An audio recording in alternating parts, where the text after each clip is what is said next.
Hello everyone, this is Adarsh and welcome back to Geeky Hub. This is 33 video of networking course. Proxy और proxy server के बारे में हम यहाँ जानेंगे। प्रॉक्सी क्या होती है, प्रॉक्सी सर्वर क्या होता है, तो इसी के बारे में इंफॉर्मेशन हम इस वीडियो में लेने वाले हैं। तो वीडियो में आगे बढ़ने से पहले मैं आपको बताता हूँ, अगर आपने अभी तक प्लेलिस्ट सेक्शन में जाके अभी तक कंप्यूटर नेटवर्किंग की इस प्लेलिस्ट को एक्सेस नहीं किया है तो काइंडली एक्सेस कर लो, इसे यहाँ से बुकमार्क कर लो ताकि आने वाली कोई भी वीडियो आपसे मिस ना हो। और अगर आप ये कोर्स काफ़ी टाइम बाद देख रहे हो तो यहाँ से प्ले ऑल करके पूरे कोर्स की प्लेलिस्ट आप वॉच कर सकते हो। इस कोर्स को देखने के बाद आपको बहुत अच्छी नेटवर्किंग से रिलेटेड नॉलेज हो जाएगी। और जाते जाते सब्सक्राइब भी जरूर से कर देना। तो एक्चुअल में अगर मैं आपको प्रॉक्सी बताऊं तो देखो, पहले तो यहाँ पे जो डेफिनेशन लिखी है वो डेफिनेशन क्या है। If you are wanting to surf the web anonymously then proxies can provide you with a means to hide your home IP address from the rest of the world. पहले इतनी line का meaning आपको समझना है। इसके बाद आगे की लाइन, जैसे by connecting to the internet through proxies the home IP address of your machine will not be shown but rather the IP of the proxy server will be shown. अब देखो क्या होता है प्रॉक्सी, अगर मैं आपको एक सरल भाषा में बताऊं क्या होता है। आप कुछ ऐसी वेबसाइट आप एक्सेस करना चाहते हो। अब जैसे आप एक नेटवर्क है आपका जैसे आईएसपी है, आप आईएसपी से ब्रॉडबैंड कनेक्शन ले रहे हो वायर वाला, तो वहां पे आपका जो कनेक्शन है वो आप जो नेटवर्क में जुड़े हैं वो कौन सा नेटवर्क है, आपको जो प्राइवेट नेटवर्क है कौन बना रहा है, आपका राउटर। और आपके राउटर को सर्विसेज कौन ला के दे रहा है, आपका आईएसपी। तो आपके आईएसपी के नेटवर्क में आप वहां पे जुड़े हुए हो, ठीक है। तो वहां पे आईएसपी जो भी जिन साइट्स में रेस्ट्रिक्शंस लगा के रखेगा वो साइट आपके सिस्टम पे ऊपर नहीं होगी, क्योंकि वो जो उसका एडमिन है, वो जो आईएसपी है वो एडमिन है हमारे नेटवर्क का, एंड उसने रेस्ट्रिक्शंस लगा रखे हैं कि आपकी ये वेबसाइट्स ओपन नहीं होंगी। जस्ट लाइक उसने लगा रखा है कि वेबसाइट facebook.com ओपन नहीं होगी किसी भी सिस्टम पे मेरे नेटवर्क के। तो यहाँ पे जो हम उसके सर्विसेज ले रहे हैं तो फेसबुक हमारा ओपन नहीं होगा, क्योंकि उसका जो पूरा नेटवर्क है वो पूरे नेटवर्क में जो भी जितनी भी आईपी एग्जिस्ट करेंगी उसके नेटवर्क में वो सभी में ये रेस्ट्रिक्शन लगा देगा, तो हमारी आईपी एड्रेस भी उसमें चला जाएगा। तो हम क्या करते हैं कि अगर हमें एनोनिमसली बिना आईएसपी के पता चले, मतलब हम जो सर्फ करते हैं हमारे आईएसपी सब देख रहा होता है कि हाँ भाई यहाँ पे इस सिस्टम पे इतना ये सर्फ हो रहा है, ये वेबसाइट्स ओपन हो रही है, ये डाउनलोड किया जा रहा है, ये अपलोड किया जा रहा है, ये आईएसपी पे सारा रिकॉर्ड रहता है जितने भी सिस्टम उसके सर्विसेज में होते हैं। तो प्रॉक्सी से क्या होता है कि आप एक एनोनिमसली, मतलब एक एनोनिमस वे के जरिए, या आप मान लो एक ऐसे तरीके से आप एक नई आईपी ले लेते हो जो कि उस सर्वर पे उस नेटवर्क पे एग्जिस्ट ही नहीं करती। एक ऐसी आईपी आपको मिल जाती है जिसे हम कहते हैं प्रॉक्सी वाली आईपी। अब वो प्रॉक्सी वाली आईपी आपको प्रॉक्सी सर्वर से मिलती है। अब उस आईपी से क्या होता है कि वो आईपी आपके मेन जो आपका नेटवर्क में आईपी होता है उससे रिप्लेस हो जाती है, और उस आईपी का कंट्रोल एडमिन पे हमारे आईएसपी पे नहीं होता, इसलिए उसकी रेस्ट्रिक्शन वहां काम नहीं करती। जो आईएसपी होता है हम क्या कर रहे हैं वो देख नहीं पाता, इसलिए ये एनोनिमस हो जाता है। एंड इसी के साथ साथ हम वो वेबसाइट्स भी ओपन कर सकते हैं जो कि उस आईएसपी ने ब्लॉक कर रखी होती हैं। तो आप ये मान लो ये एक तरीके का ऐसा हम बीच में एक तरीका ले आते हैं कि हम वो चीजें भी सर्फ कर पाए जो हम सर्फ नहीं कर पाते हैं। जस्ट लाइक कुछ वेबसाइट इंडिया में बैन है, अब जियो के नेटवर्क से आप वो ओपन नहीं कर पाओगे क्योंकि हमारा जो जियो आईएसपी है उसने वो रेस्ट्रिक्शन कर रखा है उसमें, उसके नेटवर्क में जितने भी आपके मोबाइल फोन आ रहे हैं, कंप्यूटर आ रहे हैं, सब में वो बैन है, नहीं खुलेगा। लेकिन वहीं आप किसी दूसरे सिम से जब नेट चला रहे हो तो कई बार वो वेबसाइट्स खुल जाती हैं। आपने हमेशा देखा होगा, अगर आपने करा है ऐसा कुछ काम तो वो ओपन हो जाती है। तो कैसे ओपन होती है, उनके आईएसपी ने वो रेस्ट्रिक्शन नहीं लगा रखा जो आपके प्रीवियस आईएसपी ने लगा रखा था। तो इस तरीके से यहाँ पे कुछ वेबसाइट्स किसी सर्वर में ओपन नहीं होती है, किसी में ओपन हो जाती है, किसी आईएसपी की सर्विस में, ठीक है। तो यहाँ पे प्रॉक्सी सर्वर आपका एक तरीके का ऐसा वर्क करता है कि आपकी वो वेबसाइट्स भी ओपन कर देता है जो आपकी कंट्री में ओपन नहीं होती है, या आपकी आईएसपी ने उस पर रेस्ट्रिक्शंस लगा रखी है, आपके एडमिनिस्ट्रेटर ने उसमें रेस्ट्रिक्शन लगा रखी है, ठीक है। व्हाट इज प्रॉक्सी सर्वर, तो आप यहाँ पे डायग्राम देख सकते हो, जो इंटरनेट होता है इसके बीच में आपका प्रॉक्सी सर्वर एग्जिस्ट करता है।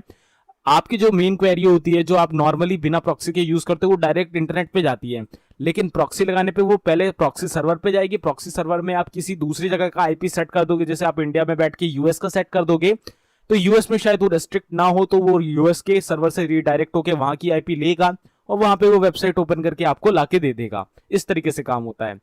तो बहुत ही अलग तरीके का काम होता है। यहाँ पे आपको आईपी एनोनिमस कर दिया जाता है आपको, और आपको एक नई आईपी दी जाती है जो कि बहुत ही कहीं दूर की होती है, जो कि एग्जिस्ट ही नहीं करती आपके नियर बाय। तो इस तरीके से यहाँ पे आप एनोनिमस होकर अपना काम कर सकते हो प्रॉक्सी के जरिए। तो यहाँ में मैंने आपको बता दिया प्रॉक्सी क्या होता है। अब मैं यहाँ पे प्रॉक्सी सर्वर बता देता हूँ। अब जो आईपी मैंने आपको बताया था कि प्रॉक्सी वाली होती है, अब उस प्रॉक्सी वाली आईपी को प्रोवाइड करने का भी काम तो कोई ना कोई करेगा ना। तो तो एक गेटवे होता है, एक सर्वर होता है प्रॉक्सी का, जिसे हम कहते हैं प्रॉक्सी सर्वर। तो a proxy server acts as a gateway between you and the internet, बिल्कुल गेटवे की तरफ वर्क करता है कि आपका इंटरनेट के बीच में एक रास्ता है और इस रास्ते में जो क्वेरी इनकमिंग है और आउटगोइंग क्वेरी है, उस क्वेरी को हम यहीं पे रोक लेंगे और यहां से एक लॉजिकल क्वेरी बनाएंगे और उस लॉजिकल क्वेरी को एक लॉजिकल सर्वर में ले जाएंगे जहां पे एक लॉजिकल आईपी होगी किसी दूसरी कंट्री की, और वहां पे हम उसे सर्व करके ला के रिक्वेस्ट को फॉरवर्ड कर देंगे वापस यूजर की तरफ। इस तरीके से प्रॉक्सी सर्वर यहां काम करता है। तो जो क्वेरी का काम होता है, ये प्रॉक्सी का जो काम चलता है, ये आपका प्रॉक्सी सर्वर में चलता है, प्रॉक्सी सर्वर ही इसे मैनेज करता है। It's an intermediary server separating end users from the website they browse. Proxy servers provide varying levels of functionality, security and privacy depending on your use case, needs और company policy. अब आपका proxy बहुत different तरीकों में use होता है। As per the requirement हमें proxy server भी अपने लिए परचेज करना पड़ता है। अगर हमारी कंट्री में हमें नहीं कुछ ऐसी चीज़ें हमें करनी है जो हमारी कंट्री में रेस्ट्रिक्ट हैं, तब हमें प्रॉक्सी सर्वर यूज करना पड़ता है। अगर हमें सिक्योरिटी रखनी है, अपने नेटवर्क में प्राइवेसी मेंटेन करनी है, तब भी हम प्रॉक्सी सर्वर का यूज कर सकते हैं। आप कैसे यूज कर सकते हैं ये आपको खुद समझना है।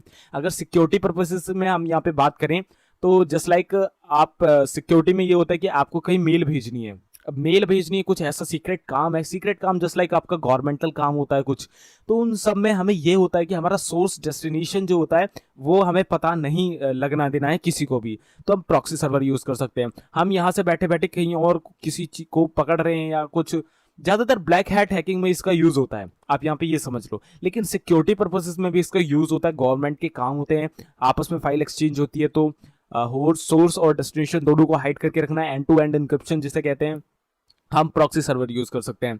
तो प्रॉक्सी सर्वर अगर आपने परचेज कर रखा है, आपने परचेज किया हुआ है, तो आपका प्रॉक्सी सर्वर आपको अच्छी मेंटेनेंस प्रोवाइड करेगा, अच्छी फंक्शनैलिटीज प्रोवाइड करेगा। फ्री प्रॉक्सी सर्वर उतने ज्यादा काम के लायक नहीं होते हैं। तो यहाँ पे आपका proxy server I hope clear हुआ होगा। प्रॉक्सी सर्वर क्या होता है, प्रॉक्सी सर्वर में ही आपकी प्रॉक्सी यूज होती है, वहीं पे आपकी वेबसाइट्स के जो रिक्वेस्ट है वो आपको वापस से फॉरवर्ड करे जाते हैं एक लॉजिकल आईपी का बना के।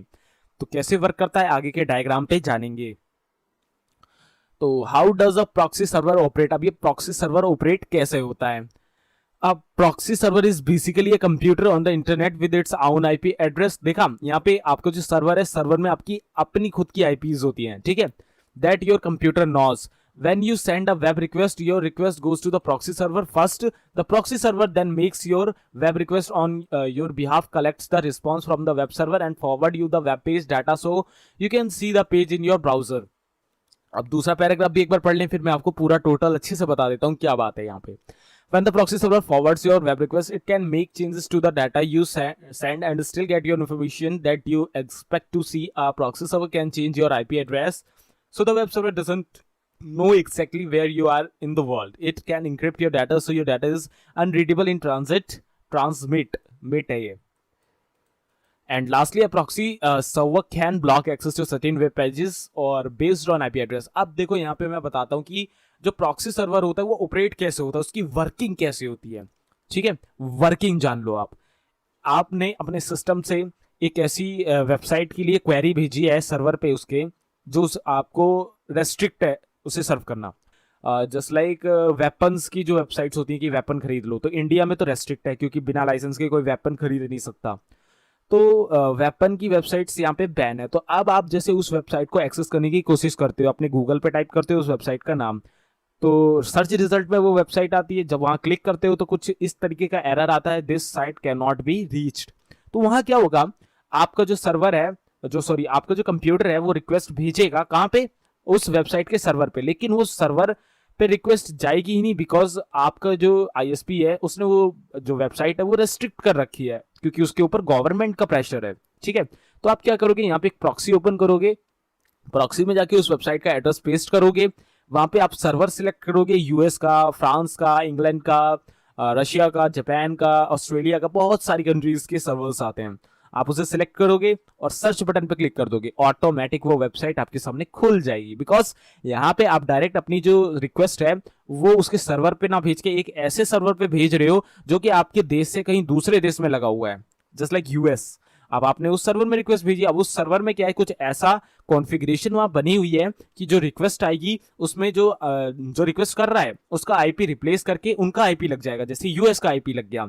अब वो रिक्वेस्ट उस वेबसाइट पे जाएगी, उसके सर्वर पे जाएगी, उस गन वाली वेबसाइट के, वहां पे गई, उस देश में रेस्ट्रिक्शन नहीं था तो वो एक्सेस हो गई, तो रिजल्ट क्या करेगा आपका प्रॉक्सी सर्वर, वो रिजल्ट उसे जब मिलेगा वो आपके पास फॉरवर्ड कर देगा। इस तरीके से आपके पास वो वेबसाइट ओपन हो जाती है। यहाँ पे आपका इंक्रिप्शन रहता है, डाटा इंक्रिप्ट रहता है, तो आपकी जो इंफॉर्मेशन है वो भी लीक नहीं होती। तो इस तरीके से ये बिल्कुल सिक्योर भी हो जाता है कई बार, और आपका जो डाटा ट्रांसमिशन है वो किसी के लिए भी रीडेबल नहीं होता है, और आपको जो आपका आईपी होता है वो भी हाइड हो जाता है, किसी को पता भी नहीं चलता, इवन आईएसपी को भी पता नहीं चलता कि आप सर्व क्या कर रहे हो, और आपको आपका रिजल्ट मिल जाता है, आपका आईपी एड्रेस भी छुपा रहता है। तो इतने सारे प्रॉफिट हमारे पास प्रॉक्सी के हो जाते हैं, और प्रॉक्सी सर्वर कुछ इस तरीके से वर्क करता है। आई होप यहाँ पे क्लियरिटी हुई होगी आपको। तो यहाँ पे एक छोटा सा यहाँ पे एग्जांपल है, जस्ट लाइक ये कंप्यूटर है, ये एक लैपटॉप है, ये एक मोबाइल फोन है, यहाँ पे आप वर्क कर रहे हो, आप ऐसी वेबसाइट ओपन कर रहे हो जो कि आपके जैसे यहाँ पे आप तीनों में जो आप नेट यूज कर रहे हो, जो वायर आ रही है आपकी नेट की, वो है आपकी जस्ट लाइक जियो का ऑप्टिक फाइबर है, ठीक है, जियो का ऑप्टिक फाइबर। आप उसने आपकी एक वेबसाइट है facebook.com, ठीक है, facebook.com। अब उस वेबसाइट पे उसने बैन लगा रखा है कि उसके नेटवर्क में जितने भी डिवाइसेस कनेक्ट होंगे वो कभी भी इस वेबसाइट को ओपन ना कर पाए। तो अब ये कंप्यूटर डायरेक्ट अगर कनेक्शन करता इंटरनेट से, मतलब डायरेक्ट फेसबुक के सर्वर पे रिक्वेस्ट भेजता facebook.com की, या कोई सा भी डिवाइस, तो वहां पे आपका this site can not be reached वाला एरर आ जाता, वहां पे वो वेबसाइट ओपन नहीं होती। लेकिन if you are using proxy server, तो आपको क्या है कि आप डायरेक्ट वो क्वेरी कहां भेजोगे, प्रॉक्सी सर्वर में। यहाँ पे प्रॉक्सी सर्वर ओपन करोगे, अब यहाँ पे आप लिखोगे www.fb.com, ठीक है, facebook.com। अब ये क्या करेगा, यहाँ पे आपकी एक लॉजिकल यहाँ पे एक क्वेरी जाएगी, कहाँ पे, डायरेक्ट फेसबुक के सर्वर पे। यहाँ पे आप लगा दोगे प्रॉक्सी, कहाँ की आईपी लगाओगे, यहाँ पे जैसे यूएसए की लगा दोगे, तो वो यूएसए का सर्वर ओपन होगा वहां पे, और उस क्वेरी में आपको एक नया आईपी मिलेगा जिस आईपी में कोई भी रेस्ट्रिक्शन नहीं होगी।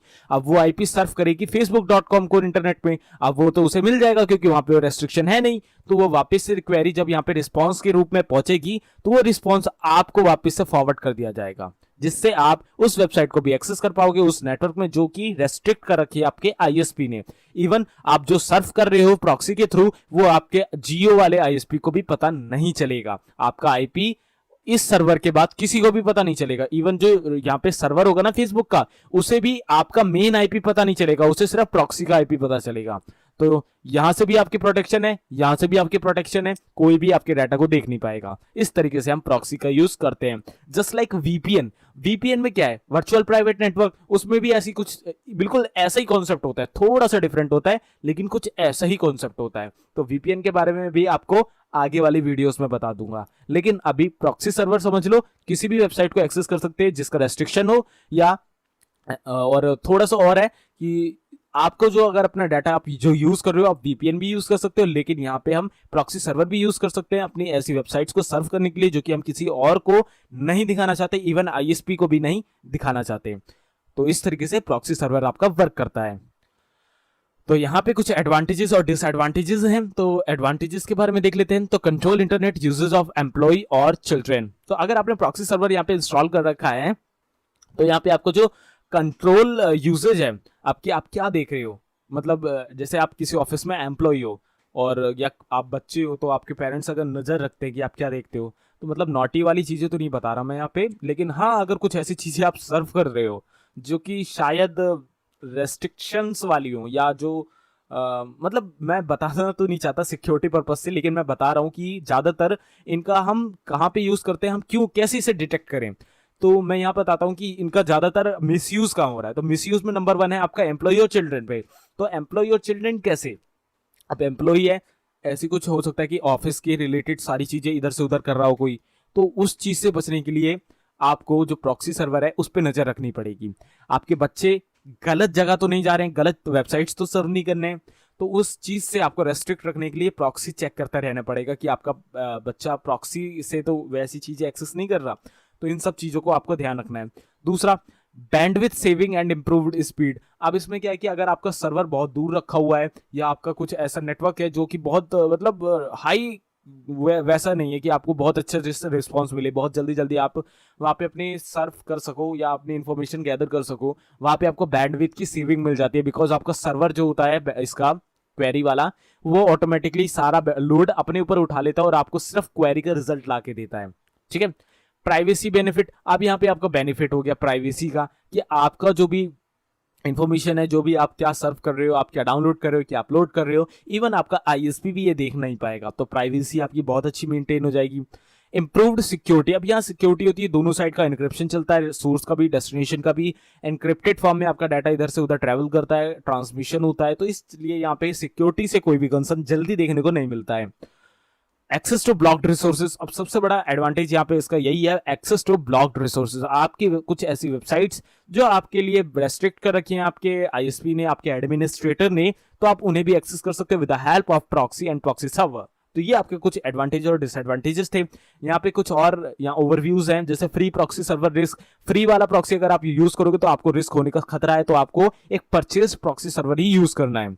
ब्राउजिंग हिस्ट्री लॉग, यहाँ पे आपकी हिस्ट्री जो बनती है वो नहीं बनेगी, वो ऐसी बनेगी कि वहां पे आपका सिर्फ प्रॉक्सी की वेबसाइट का नाम लिखाएगा और कुछ नहीं लिखाएगा, आप क्या सर्च कर रहे हो इवन वो नहीं लिखाएगा, ठीक है। और सस्ते वाले या फ्री वाले जो आपके प्रॉक्सी सर्वर होते हैं उनमें कई बार इंक्रिप्शन नहीं होता है, इंक्रिप्शन चेक करना है, इसके बाद ही आपको अपनी क्वेरी या अपना पासवर्ड से रिलेटेड कोई भी काम है तभी करना है, अगर उसमें इंक्रिप्शन है, अगर नहीं है तो नहीं करना है। तो ये है कुछ चीजें, की पॉइंट्स जो कि आपको देखकर अपना प्रॉक्सी सर्वर चुनना है। और कुछ एडवांटेजेस थे ये, कुछ और डिसएडवांटेजेस थे जिन्हें आपके ऊपर थोड़ी सी नॉलेज होनी चाहिए, जिससे आप प्रॉक्सी सर्वर के जितना से ज्यादा समझ पाओ, आपके लिए बढ़िया रहेगा। तो आई होप यहाँ पे एडवांटेजेस, डिसएडवांटेजेस और परचेज करने में क्या चीजें ध्यान रखनी है ये आपको क्लियर हुआ होगा। तो यहाँ पे आपके आ गए टाइप्स ऑफ प्रॉक्सी सर्वर। तो यहाँ पे हमारे 4 टाइप के प्रॉक्सी सर्वर होते हैं, एक आपका ट्रांसपेरेंट, एक एनोनिमस, एक डिस्टॉर्टिंग प्रॉक्सी सर्वर, एक हाई एनोनिमिटी प्रॉक्सी। तो ये 4 टाइप के आपके प्रॉक्सी सर्वर होते हैं। यहाँ पे जो आपका ट्रांसपेरेंट होता है वो क्या होता है, a transparent proxy tells websites that it is a proxy server and it will still pass along your IP address. अब ट्रांसपेरेंट में आपका ट्रांसपेरेंसी रहती है, एकदम बिल्कुल आर पार वाला सीन। अब यहाँ पे आपका आईपी एड्रेस जाएगा कहां तक, प्रॉक्सी सर्वर तक, प्रॉक्सी सर्वर से वापस आप ही के आईपी पे आएगा। तो यहाँ पे आप ही के आईपी के थ्रू आपकी वेबसाइट एक्सेस हो जाएंगी। यहाँ पे आपका जो आईपी है हाइड नहीं होगा, आपका आईएसपी भले ही ना देख पाए कि आप क्या सर्व कर रहे हो, लेकिन यहाँ पे आपका आईपी हाइड नहीं होगा, आपके आईपी से ही वहां रिक्वेस्ट जाएगी और वहां पे वो वेबसाइट एक्सेस होगी। तो ट्रांसपेरेंट प्रॉक्सी कई केसेस में काम नहीं भी करती है। तो इसके बाद हमारी दूसरा है anonymous proxy. They can also prevent a website from serving you targeted marketing content based on your location. अब यहाँ पे क्या होता है, आपको एक वेबसाइट चलानी है जो कि आपको प्रिवेंट करनी थी, मतलब आपके एडमिन ने प्रिवेंट कर रखी थी उसे। तो आपको क्या करना है कि उस वेबसाइट को चलाना है, तो आप क्या करोगे, आपको अपने आईपी हाइड करना है, अपना लोकेशन हाइड करनी है। ये सब जो हाइडिंग वाला सिस्टम है कि आपकी इवन लोकेशन ना आए, आपका आईपी एड्रेस ना आए, आपका कोई भी इवन मैक एड्रेस भी ना है, ऐसे कोई प्रॉक्सी सर्वर चाहिए, तो वो कैटेगरी आती है आपके एनोनिमस प्रॉक्सी, यानी बिल्कुल हर तरीके से एनोनिमस, ना लोकेशन, ना आपका टाइम जोन, ना आपका मैक एड्रेस, ना आपका आईपी एड्रेस, कुछ भी आपका वहां पे सर्वर से रिलेटेड नहीं जाएगा। सिर्फ आपकी क्वेरी जाएगी जो कि प्रॉक्सी सर्वर तक रहेगी, इसके बाद जो फॉरवर्ड में आएगी वो आपकी रिजल्ट आएगा। प्रॉक्सी के बाद आपके जो आगे सर्वर तक रिक्वेस्ट जाएगी वो बिल्कुल उसमें कुछ भी आपका नहीं दिखेगा, सब कुछ हाइड रहेगा। तो ये वाले सबसे महंगे प्रॉक्सी सर्वर आते हैं, एनोनिमस वाले। इसके बाद आता है आपका distorting proxy. A distorting proxy server passes along a false IP address for you while identifying itself as a proxy. तो गाइज ये एक्चुअल में प्रॉक्सी नहीं होता है, ये बिल्कुल एक्ट करता है प्रॉक्सी की तरह। इसमें आपको एक गलत आईपी एड्रेस प्रोवाइड करा जाता है, गलत का मतलब यहाँ पे जो कि एग्जिस्ट ही नहीं करता। अब देखो ऊपर वालों दोनों में क्या था कि जो प्रॉक्सी सर्वर होते हैं उनमें खुद के कुछ आईपीज होते हैं, वो आईपी वहां पे अटैच हो जाते हैं। लेकिन डिस्टॉर्टिंग में क्या होता है, आपका एक कुछ भी नंबर ले लेगा और कुछ भी नंबर को आईपी बना के दे देगा, जो कि एक फॉल्स आईपी कंसीडर करी जाती है, ठीक है। तो ऐसा कुछ सीन होता है, तो वो डिस्टॉर्टिंग प्रॉक्सी होती है। ये सस्ते आते हैं, चीप आते हैं, आप इन्हें भी ले सकते हो, लेकिन इनमें भी कई केसेस में आपके रिस्पॉन्स नहीं आता है या बहुत ज्यादा स्लो होते हैं। तो सबसे बेटर यहाँ पे आपका एनोनिमस वाला ही होता है। तो लास्ट वाला हमारा कौन सा है, high anonymity proxy. High anonymity proxy servers periodically change the IP address they present to the web servers, making it very difficult to keep track of what traffic belongs to who. तो guys, अगर आपने deep web का नाम सुना होगा, तो deep web एक ऐसा वेब होता है जहां पे आपका इंटरनेट का एक ऐसा पार्ट होता है जो कि सबसे एनोनिमस रखा जाता है, सबसे छुपा के रखा जाता है, जहां कुछ ऐसी चीजें होती हैं जो कि नॉर्मल वर्ल्ड के लिए नहीं बनी होती, ठीक है। तो उस डीप वेब को सर्व करने के लिए एक स्पेशल तरीके का अनियन राउटर वाला ब्राउजर आता है। अनियन राउटर जो कहते हैं, जिसे जो अनियन लिंक्स पे वर्क करता है, उसमें कुछ सीड्स होते हैं, कुछ पियर्स होते हैं, उन पे वर्क करता है, जो कि होता है टॉर ब्राउजर। अगर आपने सुना हो तो उस ब्राउजर से वो एक्सेस होता है। तो आपका जो टॉर होता है, टॉर में भी आपका जो प्रॉक्सी यूज होता है वो होता है हाई एनोनिमिटी प्रॉक्सी। अब ये सबसे ज्यादा सिक्योर प्रॉक्सी होता है, सबसे ज्यादा सिक्योर, और इसे बहुत बड़े ऑर्गेनाइजेशन यूज करते हैं, बहुत बड़े बड़े। अब इससे क्या होता है, आपके जो करंट आईपी एड्रेस होते हैं वो समय समय पर चेंज होते रहते हैं। अब अभी जर्मनी का है, 10 मिनट बाद अमेरिका का हो जाएगा, 10 मिनट बाद नॉर्वे का हो जाएगा, इस तरीके से चेंज होता रहता है। तो टॉर ब्राउजर में सेम हाई एनोनिमिटी प्रॉक्सी ही वर्क करता है, और वो समय समय पर आपका जो सर्वर होता है उसके जो आईपी होती है वो चेंज करता रहता है, जिससे आपको ट्रैक करना इम्पॉसिबल हो जाता है। कभी भी कोई भी आपको ट्रैक नहीं कर सकता अगर आप हाई एनोनिमिटी प्रॉक्सी के थ्रू कुछ ऐसा काम करते हो जो कि आपको कोई ट्रैक करना चाहे तो नहीं कर सकता। तो इस तरीके के आपकी 4 प्रॉक्सी होते हैं। आई होप यहाँ पे आपको क्लियर हुआ होगा कि कौन सा प्रॉक्सी कैसे काम करता है, कितने टाइप के प्रॉक्सी होते हैं, प्रॉक्सी सर्वर क्या होता है और प्रॉक्सी क्या होता है। तो यहाँ पे मैं आपको एक छोटा सा डेमो दिखा देता हूँ कि प्रॉक्सी कैसे वर्क करता है। तो गाइस मैं आ चुका अपने डेस्कटॉप स्क्रीन पे। अब मैं अपना यहाँ पे गूगल क्रोम ओपन कर लेता हूँ और यहाँ पे मैं सिंपली डालता हूँ youtube.com। तो यहाँ पे मेरा youtube.com ओपन हो चुका है। तो youtube.com मेरा ओपन हो गया, ठीक है। तो यहाँ पे मेरा YouTube अभी ओपन हो पा रहा है। तो अब मैं क्या करूँगा, सिंपली एक नया यहाँ पे टैब खोल लेता हूँ और यहाँ पे मैंने एक एड ब्लॉकर यहाँ डाउनलोड कर रखा है। तो एक बार दोबारा से मैं YouTube खोल लेता हूँ और अब इस एड ब्लॉकर पे क्लिक करता हूँ। तो यहाँ पे मेरा जो ये youtube.com है, ब्लॉक दिस साइट का ऑप्शन आ रहा है, मैं इसे ब्लॉक कर देता हूँ। तो यहाँ पे देखो ब्लॉक साइट का आ गया। अब देखो मैं दोबारा से YouTube खोलूंगा youtube.com, तो यहाँ पे देखो ब्लॉक साइट का रेस्ट्रिक्ट हो गया, मतलब यहाँ पे youtube.com मेरी ब्लॉक है, यानी अब मेरा साइट यहाँ पे ब्लॉक हो गई।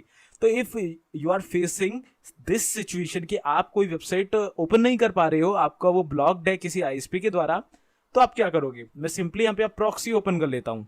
प्रॉक्सी डालूंगा गूगल पे, बहुत सारी वेबसाइट्स आ जाएंगी, हाइडस्टर प्रॉक्सी और प्रॉक्सी साइट, ऐसे बहुत सारी वेबसाइट्स होंगी। मैं हाइडस्टर प्रॉक्सी को ओपन कर लेता हूँ। अब मुझे क्या करना है, यहाँ पे अपना यूट्यूब का यूआरएल डालना है, जो भी मुझे यहाँ पे एक्सेस करना है। तो मैं यहाँ पे यूट्यूब का यूआरएल कॉपी कर लेता हूँ। तो यहाँ मुझे लगता है मैंने गलत यूआरएल कॉपी करा, हाँ गलत यूआरएल मैंने कॉपी कर दिया है। यहाँ पे मैं सिंपली लिख देता हूँ youtube.com, ठीक है। और मुझे यहाँ सर्वर सिलेक्ट करना है, मैं जैसे यूरोप का सर्वर चाहता हूँ, यानी मेरी आईपी की जगह यूरोप की आईपी से ये रिक्वेस्ट सर्वर पर जाए यूट्यूब के और रिस्पॉन्स में मुझे इसका रिजल्ट मिल जाए। अब मैं सर्फ एनोनिमसली पे क्लिक कर दूंगा तो मेरी यूट्यूब देखो यहाँ पे ओपन हो जाएगा। अब यहाँ पे ये जो यूट्यूब है वो ओपन हो रहा है। तो इस तरीके से आप भी यहाँ पे ओपन कर सकते हो अपनी वेबसाइट्स, और जो भी वेबसाइट आप यहाँ पे ओपन करना चाहते हो। मेरा इंटरनेट बहुत स्लो है और इसे अच्छा खासा इंटरनेट चाहिए होता है, बिकॉज ये 4-5 जगह से रिस्पॉन्स लेता है और काम करता है, तो थोड़ा सा इंटरनेट इसमें स्पीड वाला चाहिए। तो इस तरीके से आप यहाँ पे अपनी साइट्स को ओपन कर सकते हो। तो आई होप यहाँ पे आपको पता चल गया होगा कि कैसे हमें प्रॉक्सी का यूज करना है और प्रॉक्सी का इस्तेमाल कैसे होता है। तो उन वेबसाइट्स को आप यहाँ पे एक्सेस कर सकते हो प्रॉक्सी की मदद से, जो कि आपको ब्लॉक्ड होती है, जो आपको रेस्ट्रिक्ट होती है सर्फ करने के लिए। तो कैसी लगी आपको ये वीडियो मुझे कमेंट करके बताइएगा, और अच्छी लगी हो तो लाइक करिएगा, कोई सवाल हो कोई सुझाव हो नीचे कमेंट करिएगा। सो मैं मिलता हूँ आपसे नेक्स्ट वीडियो में। Till then good bye, take care, stay healthy, और प्लेलिस्ट सेक्शन में एक बार जरूर चेकआउट मारना, आपके मतलब के कोर्सेज यहाँ मिल जाएंगे।